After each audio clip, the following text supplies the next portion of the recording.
Tonight I'm going to show you how to do something real fast and simple, real easy. This is what's called a compound butter. It's basically butter that you can combine with numerous things, herbs, fruit juices, fruits and vegetables, syrups, seasonings. In this case, all it is you got half a cup of butter and a quarter cup of honey. This is really good honey. Just doesn't compare to the stuff that you find in the grocery store. The stuff in the grocery store is decent, but this is actually fresh, raw, unfiltered honey from killer bees from a farm stand in Arizona. And it definitely, I'm not exaggerating, it's the best tasting honey I think I've ever had. I did have it once before from a bee farm, and compared to the honeys in the grocery store, it's really no comparison. It's a lot better. So again, I have a half a cup of butter and a quarter cup of honey. And if you don't have, I'm going to do this in the electric mixer. It's the fastest, most efficient way to do it. You can get the best consistency that way. If you don't have an electric mixer, it's okay. You could just do it by hand. I mean, it'll take you more time to do. It'll be harder work, and it won't be as easy to incorporate the flavors, but it'll still work. And you can serve this as is. I don't like it completely solid. It's kind of too soft after you first make it, so I do like to put it in the fridge and let it harden up a little bit, let it get a little solid, not completely solid, sort of semi-soft, but not mushy. And I just don't like it too hard either, to the point where you have to cut it. Now, this honey butter is excellent. I mean, a lot of things: corn muffins, crackers, baked sweet potatoes. You could also do this with maple syrup. You have maple syrup on a baked sweet potato. It's good on any kind of croissants. Just about any kind of bread, sweet bread. It's very enjoyable. So I'm throwing the butter here into my mixing bowl with the honey. And basically what we're going to do is we're just going to whip this up until it's got a smooth consistency. The butter turns white. It's thoroughly blended. The flavors are combined properly. Takes a little while to pour this honey up. I'll spare some time and get the rest of it out later close enough. So this is a KitchenAid mixer.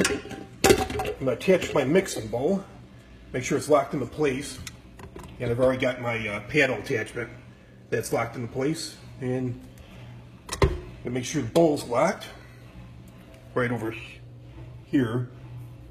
Yes, is in the lock position, and I'm going to do it at medium speed.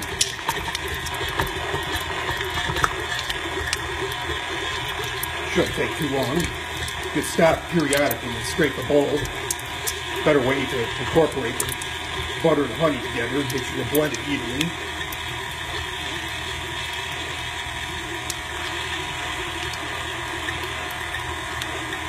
And raise it up a little bit.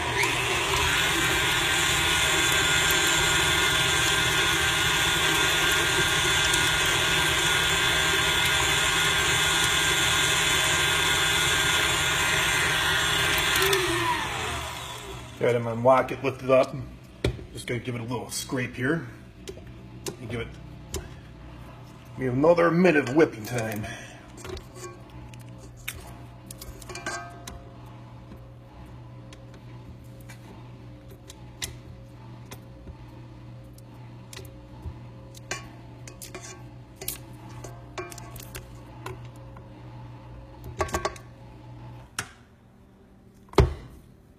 Lock it back in place.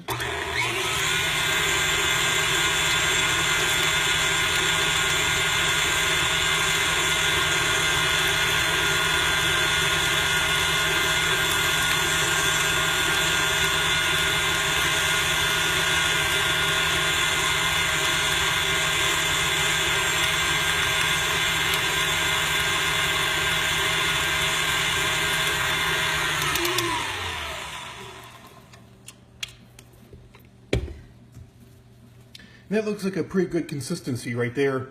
Yeah, it should look like, basically I kind of compare it to buttercream frosting, cake frosting. That's the kind of consistency it should have. That's what it looks like. And I'm gonna go into my spatula here. It is pretty soft. It's thoroughly mixed. Just the consistency I want.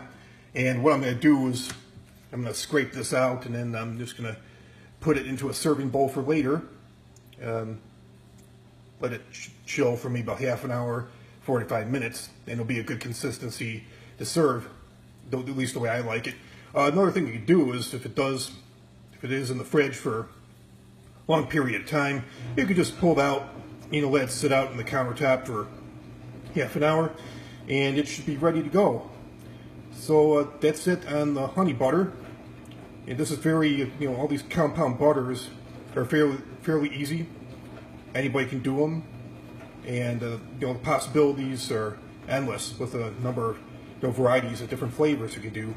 So this is definitely a time saver, not too expensive, pretty easy.